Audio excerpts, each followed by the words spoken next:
Hi everyone, সঙ্গীতের পাপ থেকে আরও একটা মিনি ব্লগে সবাইকে স্বাগত। আজকেও সন্ধ্যাবেলা দুজন মিলে বেরিয়ে পড়েছিলাম স্কুটিতে করে, আর একটু বাজার করতে গিয়েছিলাম। এখানে দেখুন কত ধরনের বাজার নিয়ে বসেছিল সবাই, আর বাজার করা হয়ে গেছে।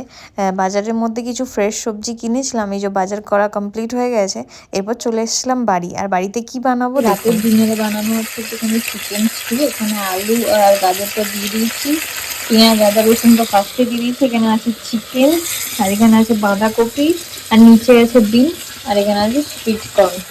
আর এখানে দেখো কত কাঁচা লঙ্কা কেটে রেখেছি, এগুলো দেওয়া হবে সব। এগুলো একটু ভাজা হয়ে যায়।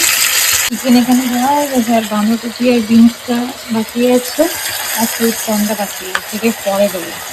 চিকেনটা এখানে ভাজা ভাজা হয়ে গেছে, হালকা একটু ভাজা ভাজা হয়ে গেছে। তো চলো বাকি সবজিগুলো দিয়ে দিই।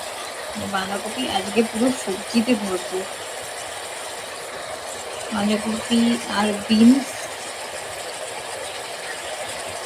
জানি না প্রেসারটা পুরো ভরে গেল এতে। এই যে সুইট কর্ন দিয়ে দিলাম, লাস্টে দিয়ে দিলাম লঙ্কা আর একটুখানি গোলমরিচের গুঁড়ো। নুনটা আমি আগেই দিয়ে দিয়েছি, সেটা দেখানো হয়নি। গোলমরিচের গুঁড়ো একটু বেশি করে দিলাম যাতে ঝাল ঝাল হবে। এর উপর জল দিয়ে দিয়েছি, এরপর ঢাকা দিয়ে দেবো, আর 3টে সিটি পড়ে গেলেই হয়ে যাবে আমার চিকেন স্টু। চিকেন স্টু দিয়ে রুটি খাওয়া হবে, সেজন্য এখানে রুটি হচ্ছে। এখানে গরম গরম চিকেন স্টু ডান, এরপর খাওয়া হবে রুটি দিয়ে।